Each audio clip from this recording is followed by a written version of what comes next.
What's going on, guys and gals? My name is Shadox, and originally today I was going to be uploading a bootcamp video covering grand operations. I was going to talk about all the different game modes, mechanics, maps, and so on. But I ran into one glaring issue time and time again. You see, in order for me to show you how Final Stand works, I needed footage of the game mode. And herein lies the issue. I have not been able to play Final Stand since the game has come out. It's not because I haven't played enough grand operations, that's for sure. I've almost obtained the Breakthrough Mastery dog tag just from playing grand operations. And while I do primarily play other game modes, the fact still stands that Final Stand is too rare at the moment. This, coupled with other glaring issues with the game mode, it makes it extremely frustrating not only for me, but for many of you in the community. The mechanics just don't make sense, and there isn't any tangible benefits to a round's performance. And the first 2 days of the operations do not have any factor in whether or not you win or lose the entire game. Put simply, grand operations is broken. Now let's talk about how we can fix it. So, let's start out with Final Stand. According to DICE senior designer Nicholas Astrand, the only factors that determine whether or not a match moves into Final Stand is dependent on the third day only. He listed out the triggers for how it happens on Twitter, and here's the information that he gave us. If the third day is Breakthrough, Final Stand only happens if the time runs out in the last sector. For Conquest, it's running out of time before a team loses all their tickets. Frontlines is running out of time while the teams have the same number of objectives destroyed. And that's it. Those three scenarios are the only way that Final Stand will happen. Now here's the issue. 2 out of those 3 scenarios are extremely unlikely to occur. The only mode that has a reasonable chance to push on is Frontlines, and if both teams are equally matched, then the timer could run out. While I don't know the exact telemetry for the occurrence rate of Final Stand, I believe it is an extremely safe bet that it is nowhere close to the 1 in 3 chance that was pushed early on in the game's marketing. So how can we fix this? The first and most important change is that I would make all 3 days have an impact on whether or not the game moves on to Final Stand and impacts who wins and who loses. To do this, I'm going to introduce 2 new variables. One is called Win Threshold and the second is Final Stand Threshold. Win Threshold would hold a value between -1 and 1, and Final Stand Threshold between -3 and 3. The value of the threshold depends on the round's performance. To put simply, positive means that the game is in favor of the attackers, and negative means that the game is in favor of the defenders. I've colored these bars to match this. So let's apply this to Airborne to get an idea of how this whole thing works. If the attackers destroy all 4 objectives, then the value of Win Threshold would be 1. 3 out of 4 gives a value of 0.5, 2 out of 4 is 0, meaning that the defenders and attackers have equal footing moving forward. Only 1 objective destroyed gives a -0.5, and if the attackers fail to destroy any objectives, then the value is -1. This value would also apply to all the other game modes. Frontlines would be dependent on how many objectives were destroyed, Conquest would go off of the final ticket count, and Breakthrough would look at sectors taken.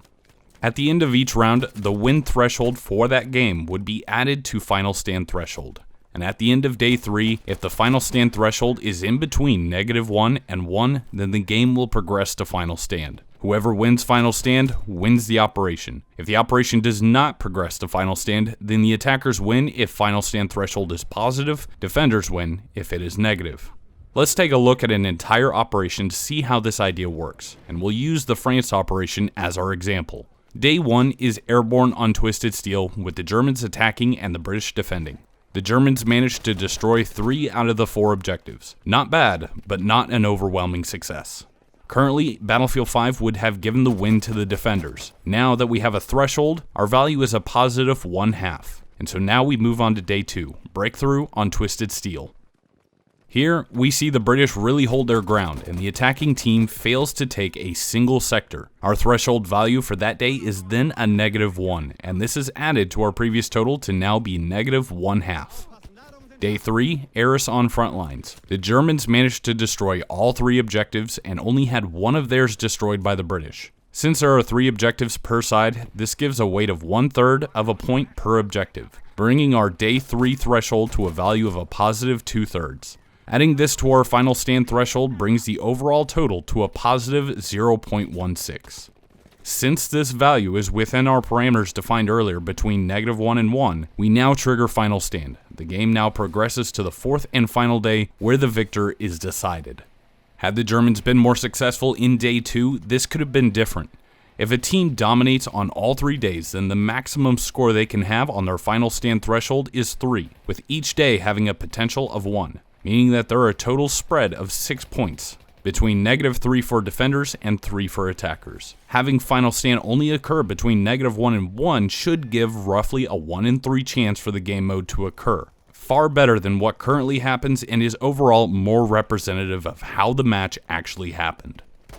This also solves the issues where the attackers can dominate both day 1 and 2, but barely lose on day 3, and then they lose the entire grand operation. This is only the first step of fixing the many issues of grand operations. Additional changes that I would make are that excess tickets carry over between days, more bombs available for airborne, options to build a headquarters on airborne to allow people to spawn on the ground after the match has started. For this, I would have it so only supports could build this, and this would require one person to dedicate 1 minute to build, and the more people that assist the build, the faster it goes. But this could be destroyed by indirect fire weapons. This could even be countered by building sandbag walls around your headquarters object, something like a radio station or an observation post.